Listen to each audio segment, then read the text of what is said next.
Is it hard for you guys to segregate the sound so you're not getting sound from every other table? Or just make it. Love your hair. Thanks. Thanks a lot. What? So what can you tease us about 14? Well, you know I can't teach you about anything. Well, there's a lot.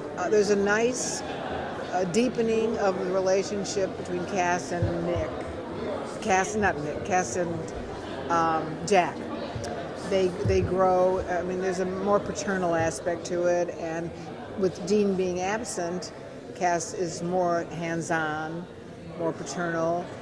Sam is much more assertive as the leader of the warriors, the hunters, because he doesn't have Dean to consult with. And there's the ongoing mystery of how do we find and rescue Dean, and if we do, what's he going to come back like? Because oftentimes our people come back changed. Summer camp wasn't as nice as it was supposed to be. So I think those are the big teases I can offer you without being shot afterwards. People from the other side of the rift are hunters, but they're more like fighters than hunters. I know they're going to start working with them to fight and work with Sam. How are you guys going to sort of integrate them into the story without distracting too much from our core characters? Not a lot. They pretty much go on. They integrate back into society. You'll see them occasionally at the Men of Letters, coming back from a mission. But the emphasis really isn't on them. The emphasis was pretty much on the rescue and getting them into freedom. But I don't think we don't want to distract from our core characters and the core mission. So there won't be a lot, to be frank. How about Bobby and Charlie now that they're back? Will they be back more? Bobby we see, not Charlie so much, but you know, we bring these people back judiciously. It's hard to handle such an enormous cast, and when you keep acquiring favorite characters, you know, even killing them, you just give yourself a break for a year, and then you bring them back. Bobby spends time with Mary. They're kind of digging at each other. But you'll see them, but it's more of a judicious use of them. Speaking of Mary, will there be any exploration of Mary's relationship with, Sam, now that he's with her still, or Sam and Dean? She's pretty much more into Bobby. I mean, she's sort of digging on Bobby, and I mean, she'll still have.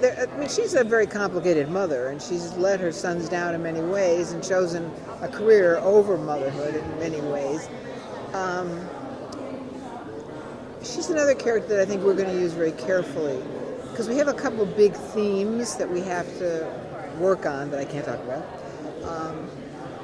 That will invite her in them, but she is not the central issue of any of them. But she's a presence. I think we were all pleasantly surprised by the Scooby-Doo supernatural crossover. Yeah. Is there anything in the cards for the next season like that? You mean like a crossover like that? Yeah, or are there any ideas for crossover? No. Now that could change, you know, because I was telling another group, the show often runs by inspiration and bolts of lightning. Someone comes in and says, I've got this great thought, why don't we do that? Scooby-Doo was very difficult to do, and it took 2 years. I mean, it was a hard process, you know, so I don't know that of course that was the animation too, but, you know, there may be a possibility of a crossover. I don't see it happening, but I can't say no. Supernatural fans are so enthusiastic. To you, as producers, different writers, do you take any suggestions from the fans? Or do you listen to them and incorporate it into the show somehow? Well, often by the time we get fan information, they're responding to something that's been on the air that we're already so far down the road from it. You know, we've produced it, written it, it's gone. So if they hated it, we can't take it back. And if they loved it, we might remember, oh, those are characters that are really worth. Chances are, if they love it, we love it too. Okay. You know, I mean, because we're fans too. It's not really that kind of a gig where you think, oh, I've got to go in and work today. I think everybody's very invested in making the best of the actors we have, and they're so talented and funny and all the things we want that it's. I mean, I'm always appreciative when fans recommend something, but if it's a specific idea, like why don't you do a show about Sam becoming a duck, probably we wouldn't do that. And I think there are actually laws about that too. You can't. So. Terrific. Thank you Okay, guys. sure. Thank you.